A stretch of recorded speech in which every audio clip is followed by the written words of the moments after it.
صدر مملکت کے پرنسپل اور پرسنل سیکرٹری وقار احمد نے اپنی پوزیشن واضح کرنے کے لیے خط ڈاکٹر عارف الوی کو لکھ دیا ہے۔ وقار احمد نے خط میں موقف اختیار کیا کہ میں نے بلز کے معاملے میں تاخیر نہیں کی، نہ بے قاعدگی کی اور نہ ہی اپنے اوپر کوئی نظر رکھی۔ پرسنل سیکرٹری وقار احمد نے معاملے کی تحقیقات کا بھی مطالبہ کر دیا ہے۔ آئیے اس حوالے سے مزید بھی جان لیتے ہیں جاوید شہزاد کی اس رپورٹ میں۔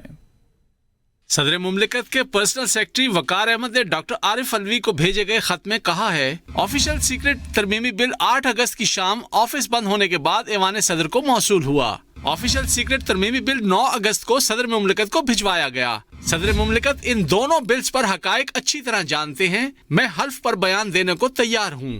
خط میں کہا گیا کہ تاثر یہ دیا گیا کہ سیکریٹری مذکورہ بلوں سے متعلق کسی بے ضابطگی کا ذمہ دار ہے، جبکہ صدر مملکت نے آرمی ایکٹ ترمیمی بل کی نہ منظوری دی، نہ تحریری طور پر واپس پارلیمنٹ بھیجنے کو کہا۔